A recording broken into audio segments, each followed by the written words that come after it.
This is the General Motors CAMI assembly plant in Ingersoll, Canada. We're opening the first full-scale commercial electric vehicle plant in Canada.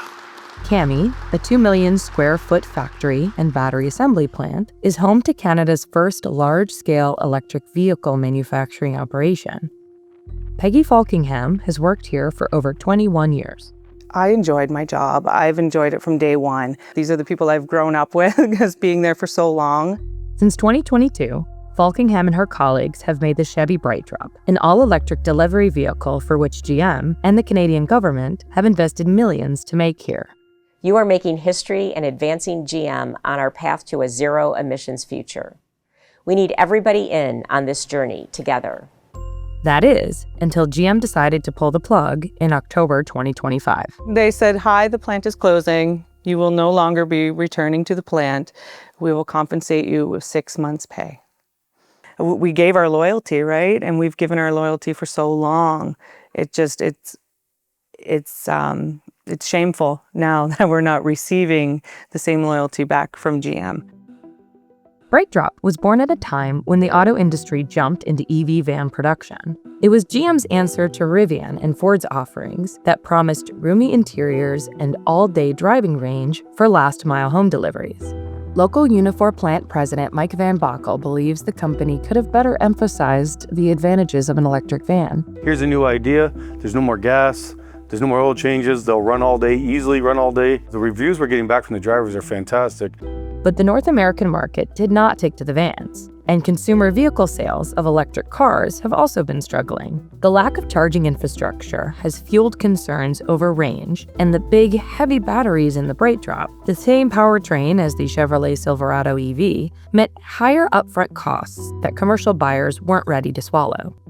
CAMI had the capacity to construct 50,000 BrightDrop vans per year, but only sold about 5,000 across all of 2025. Van Bockel thinks the government and the company didn't give the truck enough of a chance to succeed. The government gave us $500 million to help launch this vehicle. You would think they would have orders to say, like the post office, they could have put procurement places, things in place to say it's made in Canada. If you need delivery trucks, you're going to use our truck.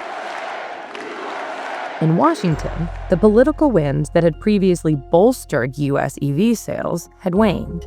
With the election of President Donald Trump, America's investment in electrification slowed.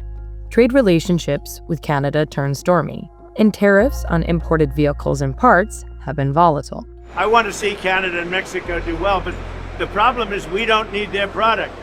We don't need cars made in Canada. We don't need cars made in Mexico. We want to make them here. Residents of Ingersoll were caught in the crossfire. I'm disappointed on how it's affecting us. We have done absolutely everything GM has asked of us, and because of the political things that are happening right now, unfortunately, we're the ones that are going to be punished for it. I can give you a handful of cases where companies were ready to do major expansions that would have been a benefit to on both sides of the border, and that's just not happened. Yeah, so that's my grandfather. And so Brian Petrie is the mayor of Ingersoll. The GM plant comprises 13% of Ingersoll's annual tax income, a huge loss to the local economy. The town is looking to diversify away from GM. But right now, that biggest barrier has been political. Nobody's going to invest anywhere with they don't know certainty of if they can get that investment back. The loss of CAMI has hit the town of Ingersoll especially hard. Dennis O'Neill is the vice president of the curling club across the street from the plant. He says the impact U.S. politics has had on his friends and neighbors is hard to ignore. But it seems like U.S. has to win, and for them to win, somebody else has to be put down or has to lose. And that doesn't have to be the case. No offense intended, but we just can't trust the Americans to be there or to, honor the agreements that we have. In a statement, GM Canada said it was still assessing future possibilities for CAMI. Meanwhile, CAMI workers were given a tough choice.